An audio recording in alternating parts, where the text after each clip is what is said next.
اعوذ باللہ من الشیطان الرجیم بسم اللہ الرحمن الرحیم وَلَقَدْ عَلِمْتُمُ الَّذِينَ اعْتَدَوْا مِنْكُمْ فِي السَّبْتِ فَقُلْنَا لَهُمْ كُونُوا قِرَدَةً خَاسِئِينَ فَجَعَلْنَاهَا نَكَالًا لِمَا بَيْنَ يَدَيْهَا وَمَا خَلْفَهَا وَمَوْعِظَةً لِلْمُتَّقِينَ آمنت باللہ صدق اللہ العظیم۔ بل انتہائی واجب الاحترام قابل صد احترام بزرگوں، بھائیوں اور نوجوان ساتھیوں، آج کے درس میں قرآن مجید کتاب حکمت کی سورہ نمبر 2 سورۃ البقرہ کی 2 آیات مبارکہ، آیت نمبر 65 اور 66 یہ شامل ہے۔ بنی اسرائیل پر جو فرد جرم ایک طرح سے عائد کی جا رہی ہے، گزشتہ چند رکوعوں سے ان کی بدعملیوں کا تذکرہ ہے اور احسان فراموشیوں کا تذکرہ ہے۔ مفسرین اکرام رحمۃ اللہ علیہ لکھتے ہیں کہ اگرچہ تذکرہ تو بنی اسرائیل کا ہے اور سابقہ اقوام کا تذکرہ ہے، لیکن قرآن مجید کتاب حکمت آقا کریم سید المرسلین خاتم المرسلین شفیع المذنبین حضور پاک علیہ الصلوۃ والسلام کی امت کے آخری فرد تک کے لیے ذکر، موعظت اور نصیحت اور عبرت کا سامان ہے، اور سابقہ اقوام کے جو تذکرے ہوتے ہیں وہ محض حظ اٹھانے کے لیے نہیں ہوتے، اور قصہ خوانی، قصہ گوئی، قصہ سنوائی کے لیے نہیں ہوتے، بلکہ اس میں عبرت حاصل کرنا مقصود ہوتا ہے، یہ اس کا مقصد اہم ہوتا ہے۔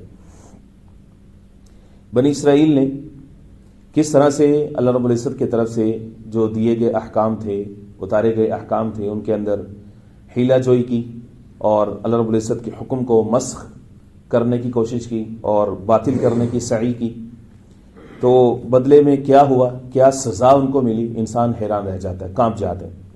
آیت نمبر 66 میں اللہ رب العزت فرماتے ہیں وَمَوْعِظَةً لِلْمُتَّقِينَ، پہلوں کے لیے بھی ہم نے اس کو نصیحت کا سامان بنایا جو ہم نے ان کے ساتھ کی، بعد میں آنے والے لوگوں کے لیے بھی ہمیشہ عبرت و نصیحت کا سامان، اور فرمایا کہ اس میں متقین کے لیے خاص طور پر ایک نصیحت ہے، موعظت ہے اس کے اندر، کہ کس طرح سے رب العزت متقین کے اوپر اپنا انعام فرماتے ہیں، اور جو مفسدین ہوتے ہیں ان کے ساتھ رب العزت کیا سلوک کرتے ہیں، رب العزت کی سنت کیا ہے۔ وَلَقَدْ عَلِمْتُمُ الَّذِينَ اعْتَدَوْا مِنْكُمْ فِي السَّبْتِ، اور یقیناً تم نے جان لیا ان لوگوں کے بارے میں، اعتدوا منکم، جنہوں نے تم میں سے زیادتی کی، حد سے تجاوز کے مرتکب ہوئے، فی السبت، ہفتے کے دن کے بارے میں۔ فَقُلْنَا لَهُمْ، ہم نے ان کو کہا، كُونُوا قِرَدَةً خَاسِئِينَ، تم ہو جاؤ قِرَدَةً بندر، خاسئین ذلیل ہونے والے۔ مفسرین اکرام رحمۃ اللہ علیہ، علامہ ابن کثیر رحمۃ اللہ علیہ خاص طور پر حضرت نے اس کے اوپر بڑا لمبا نوٹ لکھا ہے۔ حضرت یہ فرماتے ہیں کہ سبت، یوم سبت، سبت عربی میں ہفتے کے دن کو کہتے ہیں۔ یوم سبت کے بارے میں قوم یہود کے اندر اللہ رب العزت نے یہ قانون اتارا کہ اس دن تم صرف عبادت کرو گے اور ریسٹ کرو گے، آرام کرو گے۔ اس دن تم نے کوئی بزنس ایکٹیویٹی، کوئی کاروبار، کوئی لین دین، کوئی ڈیل، کوئی بازاروں کی آبادی، اس سے تم نے باز رہنے، نہ خود کام کرنے، اور جو خادم ہوگے تمہارے نوکر غلام لونیاں وہ بھی آرام کریں گے، ان سے بھی تم نے کوئی کام نہیں لینا۔ ریسٹ ڈے ہوگا، گویا کہ ایک طرح کی فاسٹنگ ہوگی یا تمہارا ایک طرح سے روزہ ہے، جب کھانے پینا مانے عبادت کرو گے تم۔ جو 8ویں پارے کے اندر، 9ویں پارے کے اندر سورۃ الاعراف کے آیت نمبر 163، 64، 65، 66، وہاں پہ جو 4 آیات ہیں ان کے اندر قدر تفصیل کے ساتھ یہی موضوع اور اس کا یہ حصہ وہاں پر موجود ہے کہ اللہ رب العزت نے ان کو اس امتحان میں ڈالا۔ وَاسْأَلْهُمْ عَنِ الْقَرْيَةِ الَّتِي كَانَتْ حَاضِرَةَ الْبَحْرِ، کہ اللہ رب العزت نے اپنے لاڈلے حبیب صلی اللہ علیہ وسلم کو فرمایا کہ آپ ان یہود سے پوچھیں۔ یہی انداز یہاں پر ہے کہ آپ ان یہودیوں سے مخاطب ہوں، اور یہی انداز وہاں پر سورۃ الاعراف کے آیت نمبر 163 کے اندر ہے۔ آپ ان سے پوچھیں اس بستی کے بارے میں، ایک شہر تھا جو دریا کے کنارے آباد تھا۔ اِذْ يَعْتُونَ فِي السَّبْتِ إِذْ تَأْتِيهِمْ حِيتَانُهُمْ، ہم نے ان کا امتحان لیا اور ہفتے کے دن ہم نے ان کو منع کر دیا شکار سے۔ تو ہفتے کا دن آتا تھا، شرع، مچھلیاں آتی تھیں، سر اٹھا اٹھا کے باہر نکلتی تھی اور ان کے دل کو للچاتی تھی۔ تو یہاں پر مفسرین اکرام رحمۃ اللہ علیہ نے ایک عجیب نکتہ لکھا ہے، جو کہ فقہاء اکرام رحمۃ اللہ علیہ کی جو مساعی ہیں اللہ رب العزت ان کو قبول فرمائی، کہ کس طرح سے حضرات نے یہ اصول بیان کیے کہ اگر کوئی راستہ اور کوئی موڑ اگر گناہ کی طرف لے کر کے جاتا ہے تو اس کو شروع میں ہی سٹاپ کیا جائے، کہیں پر بھی وی آئی پروٹوکول لگا ہوا، وی آئی پی پروٹوکول، تو اس نے گزرنا دور سے ہوتا ہے آفیسر نے، لیکن وہ 2 چوک پہلے ہی اس کا راستہ بند کر دیتے ہیں کہ کوئی اس طرف جائے ہی نہ. کوئی بندہ کہے یار وہ تو دور ہے، مجھے وہاں تک تو جانے دو، وہ کہیں گے نہیں بھائی تیرے بارے میں خدشہ یہ ہے کہ تو وہاں تک پہنچ جائے گا، اس لیے تو ادھر ہی روک، تو ادھر سے ہی اپنا راستہ بدل لے. اسی طرح سے شریعت کے سب معاملات میں ایسے ہی ہے کہ جہاں سے جانے کا جو ہے وہ انسان کے لیے کوئی راستہ یا چانس موجود ہو، اس کو شروع میں ٹیکل کیا جائے. پردے کے معاملات ہیں، اسی طرح سے زنا کا قانون جو ہے، انسداد فحاشی کا جو قانون ہے قرآن مجید میں، اس کی اسپرٹ بھی یہی ہے. سب جگہ پہ یہی ہے کہ اس کو کوسوں پہلے روکنے کا ذریعہ ہوتا ہے. حالانکہ زنا منع ہے، لیکن جو سب سے پہلے حد لگائی وہ نظر کے اوپر لگائی، بھائی اس کو جھکا لو، نظر اٹھاؤ گے تو تمہارے اندر داعیہ پیدا ہوگا، داعیہ پیدا ہوگا تو اس کے لیے اسباب کے متلاشی ہوگے، آہستہ آہستہ تم اس گناہ تک پہنچ سکتے ہو. اس لیے ابتدائی نظر سے کی کہ بھائی اس کو ادھر ہی سٹاپ کرو. دریا کے کنارے تھے تو اس میں سے مچھلیاں تھیں، تو اب چاہیے یہ تھا کہ بھائی ادھر تم جاؤ ہی نہ، تم ادھر دیکھو ہی نہ، کہ تاکہ تمہارے دل کے اندر مچھلیوں کا داعیہ ہی پیدا نہ ہو، خوراک کا داعیہ ہی پیدا نہ ہو. تم سیدھا جاؤ اپنی عبادت گاہوں میں، جس بات کا تمہیں حکم ہے تم وہ کام کرو. یہ مچھلیاں جو رب آج بھیج سکتا ہے وہ کل اتوار کو بھی بھیج دے گا. اللہ رب العزت نے ان پر امتحان ڈالا. شرع، ہفتے کو مچھلیاں آتی تھیں، وہ سار اٹھا کے تازہ گوشت، اور بالکل اوپر قرآن مجید نے ان کو لحمن طریجہ کہا کہ مچھلی تازہ گوشت ہے بالکل، یعنی اس کو نہ ذبح کرنے کی ضرورت ہے، نہ اس کے اوپر اس طرح سے محنت کرنے کی ضرورت. لحمن طریجہ، تازہ گوشت ہے. شرع ویوم لا یسبتون لا تأتیہم، جب ہفتے کا دن نہیں ہوتا تھا تو مچھلیاں نہیں آتی تھیں. تو ان بدبختوں نے کیا کیا، انہوں نے جو مچھلیوں کو پکڑتے تھے، اور بعضوں نے یہ کیا الگ الگ طریقے اپنائے. بعضوں نے الگ سے جو ہے وہ سائڈ پہ تالاب بنائے اور ادھر کو پانی کا راستہ کھول دیا، ہفتے کو آئی مچھلیوں کو وہاں پہ قید کر دیا، اتوار کو جا کر کے شکار کر لی.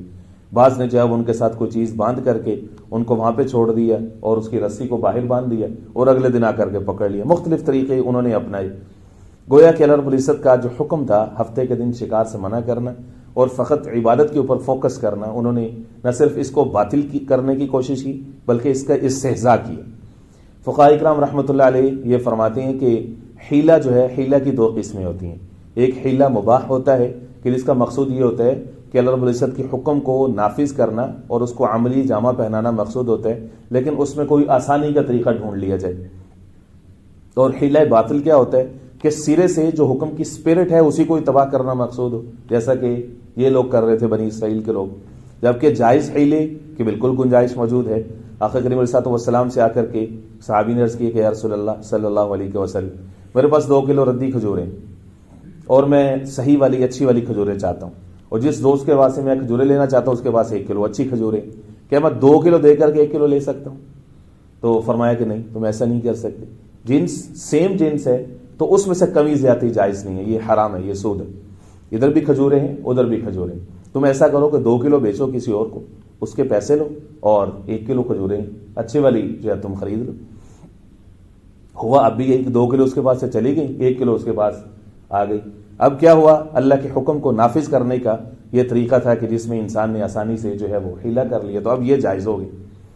کچھ لوگ حیلہ یہ کرتے ہیں کہ میاں بیوی ہیں، ایک کے پاس سونا موجود ہے تو سال پورا ہونے سے پہلے وہ دوسرے کو مالک بنا دیتے ہیں، 11ویں مہینے دوسرے کو مالک بنا دیتے ہیں. مرد کی ملکیت میں سونا رہا 1 مہینہ 2 3 4 5 6 7 8 9 10 11، اب سال پورا ہونے والا تھا، اس نے واپس بیوی کو مالک بنا دی. اب سونا بھی ان کے پاس ہے، حیلہ ایسا بنا رہے ہیں کہ زکوٰۃ سے بھاگنا مقصود ہے. فقہاء نے لکھا ہے کہ یہ سخت حرام ہے. اس کی وجہ یہ ہے کہ یہ اللہ کے حکم سے کہ جو کہ زکوٰۃ کا حکم ہے اس کو نافذ کرنے کے راستے میں تم رکاوٹ بنا رہے ہو، اس طرح سے تم حیلے کر رہے ہو. اینڈ سو آن، لوگ کئی طرح سے حیلے بناتے ہیں اس طرح سے. So it's all depends on نیت. انسان کی جو نیت ہے اس کے اوپر ڈیپینڈ کرتا ہے کہ اس کا اصل مقصد کیا ہے. اسی لیے فرمایا کہ انما الاعمال بالنیات، ان اللہ لا ينظر الى صورکم واموالکم، بے شک اللہ تمہاری صورتوں اور تمہارے مالوں کو نہیں دیکھتا، ولکن ينظر الى قلوبکم ونیاتکم. اور دوسری روایت میں آتا ہے ولکن ينظر الى قلوبکم واعمالکم، لیکن اللہ تمہاری نیتوں اور تمہارے دلوں کو دیکھتے ہیں، تمہارے اعمال کو دیکھتے ہیں. یہ جو لوگ تھے انہوں نے کیا حیلہ کیا، انہوں نے ہفتے کے روز کہتے تھے کہ ہم نے شکار تو نہیں نہ کیا، ہم ہفتے کو ہم نے مچھلیوں کو ہاتھ تو نہیں نہ لگایا، نہ ہم نے ان کو کھایا. تو ان کے اندر پھر مختلف گروہ ہو گئے، جو کہ سورۃ الاعراف کی جو آیت کا جو ریفرنس میں نے دیا اس کے تناظر میں عرض کر رہا ہوں. منہم امۃ لم تعظون قوما الا مہلکہم، ایک تو گروہ وہ تھا کہ جب ان کے اندر اس حد تک جو ہے وہ مذہب سے دوری آئی کہ سر عام بازار کھل گئے، ان کی ڈیلنگ سٹارٹ ہو گئی، بازار آباد ہو گئی، ہفتے کے دن کو انہوں نے پامال کرنا شروع کر دیے۔ یہ یہاں پر سلائڈ نوٹ میں ایک الگ سے یہ بات ہے کہ جو نصارہ ہیں انہوں نے اپنے لیے جو مقدس دن ہے وہ یوم الاحد یعنی اتوار کا انتخاب کیا، جو یہود ہیں ان کے لیے یوم السبت قرار دیا گیا، اور مسلمانوں کے لیے جو مقدس ترین دن ہے، سارے دن ہی اللہ کے ہیں، یوم جمعہ کو جمعہ کا جو ہے وہ سردار قرار دیا۔ اب اندازہ فرمائیں کہ جمعہ کے بارے میں آپ سورۃ الجمعہ جب پڑھیں گے پارہ نمبر 28 کے اندر، تو اسی طرح کی کنڈیشنز وہاں پر موجود ہیں۔ یا ایھا الذین آمنوا، اے ایمان والو، اذا نودی للصلاۃ من یوم الجمعہ، جب جمعہ کے دن تمہیں نماز کے لیے پکارا جائے، فاسعوا الی ذکر اللہ، تو اللہ کے ذکر کی طرف دوڑ پڑو، اور فرمایا کہ جو کاروبار ہے اس کو ترک کر دو۔ تو اب دیکھ لیں کہ کس طرح سے آقا کریم علیہ الصلوۃ والسلام نے فرمایا کہ جو میری امت ہے ان میں سے ایک طبقہ ایسا ہوگا جو یہود کی اور نصارہ کی اس طرح سے اتباع کرے گا حتیٰ کہ وہ گوہ کے سوراخ میں داخل ہونے کی کوشش کریں گے تو یہ بھی ویسے ہی کریں گے۔ تو یہ بھی طرح طرح کے انداز سے جو جمعہ کا دن ہے اس کے تقدس کی پامالی ہمارے معاشرے میں بھی عام ہوتی جا رہی ہے۔ اللہ رب العزت حفاظت فرمائے اور ہم سب کو ہدایت عطا فرمائے اور اس پر استقامت بھی نصیب فرمائے۔ تو ان لوگوں نے یہ کیا، اللہ رب العزت کے جو حکم تھا اس کو باطل کرنے کے لیے حیلہ سازی کی۔ تو فرمایا فَقُلْنَا لَهُمْ كُونُوا قِرَدَةً خَاسِئِينَ، ہم نے ان سے کہا كُونُوا قِرَدَةً، ہو جاؤ تم بندر، خاسئین، ذلیل ہو جاؤ۔ بعض مفسرین نے یہ لکھا کہ جو بندر بنائے گئے تھے وہ بظاہر انسان تھے، ان کے اندر عادات اور صفات بندروں والی پیدا ہو گئی تھی، لیکن جو جمہور مفسرین کرام رحمۃ اللہ علیہ ہیں وہ یہ فرماتے ہیں کہ کیا ضرورت ہے خواہ مخواہ سے قرآن مجید کے الفاظ کے ساتھ کھیلنے کی۔ قرآن مجید کے الفاظ واضح ہیں، کونوا قردۃ، اللہ فرماتے ہیں تو بندر ہو جاؤ۔ جو رب انسان بنا سکتا اسی انسان کو بندر میں کنورٹ نہیں کر سکتا اگر تمہاری عقل میں نہیں آ رہا تو۔ عجیب انداز ہے لوگوں کا۔ اللہ نے فرمایا بندر ہو جاؤ، کونوا قردۃ خاسئین۔ تو ان کا جو مسخ تھا یہ اخلاقی نہیں تھا، ان کا جو یہ مسخ تھا یہ جسمانی تھا، ظاہری فزیکل ان کا مسخ تھا کہ ان کو بندر بنا دیا گیا۔ اور یہ بھی اس کے ساتھ ہے کہ بندر بنا دیے گئے تھے، سوال یہ ہے کہ کیا ان کے اندر جو حس تھی، ان کے اندر جو عقل تھی وہ انسانوں والی باقی تھی یا کہ وہ بھی بندروں والی ہو گئی تھی؟ اب ظاہر ہے کہ وہ اگر انسانوں والی ہوگی تو ان کو پتہ چلے گا کہ ہم ذلیل ہو گئے، ہم بندر ہو گئے۔ تو فرمایا کہ ان کا اندر جو تھا، جو عقل تھی، وہ انسانوں والی تھی۔ اس لیے بعض روایت کے اندر یہ بھی آتا ہے کہ وہ اپنے پرانے دوستوں کے پاس، یعنی انسان بنی اسرائیل میں سے جو ان کے انسان دوست تھے، ان کے پاس جاتے تھے تو روتے تھے۔ انہوں نے بستیاں الگ الگ کر دی تھی۔ ایک تو ماڈرنسٹ تھے، لبرل تھے ان کے اندر، کہ جنہوں نے کہا نہیں جی یہ تو قانونی خلاف ورزی ہے، ہماری عقل کی خلاف ورزی ہے کہ ہفتے والدین ہم عبادت کرتے رہیں، بس کیوں نہ ہم کچھ کھائے پیے۔ ہر زمانے میں اس طرح کے لبرل اور کئی طرح سے دین بیزار لوگ مل جاتے ہیں۔ یہ عقل کے خلاف ہے، یہ انسانی حقوق کے خلاف ہے، ہیومن رائٹس کے خلاف ہے کہ آپ ایک دن لوگوں کو کھانے پینے سے روک دیں۔ تو انہوں نے اپنی بستیاں الگ کر لی، ٹھیک ہے ہم اب الگ رہتے ہیں۔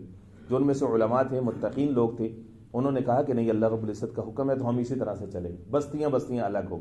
تو وہ جو بستیاں تھیں ان کی ان پر عذاب آ گئے کہ جنہوں نے رب العزت کے حکم کی۔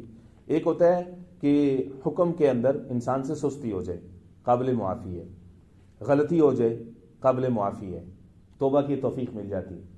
ایک ہوتا ہے سینہ چوڑا کر کے جو ہے وہ اللہ کے حکم کے خلاف کھڑے ہو جانا اور گناہ پر گناہ کیے جانا اور پھر اس کا دفاع کرنا۔ امام غزالی رحمۃ اللہ فرماتے ہیں کہ 4 درجے ہیں گناہ کے، ان میں سے ہر بات میں ان درجہ پہلے سے زیادہ خطرناک ہے۔ پہلا ہے ارتکاب، گناہ کا ارتکاب ہو جانا، برا ہے اپنی ذات میں۔ اس پر اصرار، دوسرا درجہ، یہ اس سے زیادہ برا ہے۔ اور تیسرا ہے استبشار، کہ اس کو خوشخبری کے طور پر لوگوں کو بتانا کہ میں نے یہ کر دیا، میں نے یہ ہماری اچیومنٹس ہے، یہ ہماری نیشنل اچیومنٹ ہے، یہ ہماری فلانی ہے، یہ اس سے زیادہ برا ہے۔ پھر اس کے بعد چوتھا درجہ اس کا دفاع کرنا، اس کے لیے دلائل گھڑ گھڑ کے لانا کہ یہ تو جی یہ تو ٹرینڈ ہے، جی یہ تو ایسا ہوتا ہے، یہ تو ایسا ہوگا، اگر ایسا ہم نہیں کریں گے تو ہم جئیں گے کیسے، ہم زمانے کے ساتھ کیسے چلیں گے۔ اب دفاع کر رہے ہیں اس کو۔ فرمایا کہ ہر بات میں آنے والا درجہ پہلے والے سے زیادہ برا ہے۔ پہلے والے سٹیپ پہ انسان رک جائے تو اس کو توبہ کی توفیق ملتی ہے۔ تو اسی طرح سے ان لوگوں کو جب بندر بنا دیا گیا تو وہ جسمانی تھا، قردۃ خاسئین۔ اور یہ بھی علماء نے لکھا ہے، امام قرطبی رحمۃ اللہ علیہ فرماتے ہیں کہ ان کی نسل نہیں آگے چلی، کیونکہ کئی سارے لوگ کہتے ہیں جی بندروں کا آغاز ہی وہیں سے ہوا، وہ جو بنی اسرائیل لوگوں کو بندر بنا دیا تھا تو اس سے پہلے بندروں کی مخلوق تھی نہیں، تو ان میں سے جو جوان تھے ان کو بندر بنا دیا گیا اور جو بوڑھے تھے ان کو خنزیر بنا دیا گیا، تو ان کی نسل آگے چلی، نسل نہیں ان کی آگے چلی۔ کیونکہ یہ فطرت کے خلاف تھا، ان کو بطور سزا کے دیا گیا، تو ان کی نسل کو آگے چلانا مقصود نہیں تھا. تو کیونکہ یہ ہیومن انٹیگریٹی اور ہیومن ڈگنیٹی کے خلاف ہے، ان کی آگے نسل چلے اور وہ پھر انسان بنے اور وہ آج کے بنی اسرائیل کہلائے، ایسا نہیں ہے. بلکہ اس اسپیسیفک نیشن کو، بستی کے رہنے والے لوگوں کو یہ سزا ملی تھی تاکہ قیامت تک کے آنے والے لوگوں کے لیے جو ہے وہ عبرت کا سامان بن سکے. فرمایا فجعلناها نکالا لما بین یدیہا، ہم نے اس کو بنایا، اس سزا کو جو ہے وہ ایک نصیحت کا سامان بنایا، ما بین یدیہا پہلے والے لوگوں کے لیے بھی، وما خلفہ اور بعد میں آنے والے لوگوں کے لیے، وموعظۃ للمتقین اور نصیحت ہے للمتقین متقین کی. اللہ رب العزت ہمیں نصیب فرمائے. بسم اللہ الرحمن الرحیم. اللہم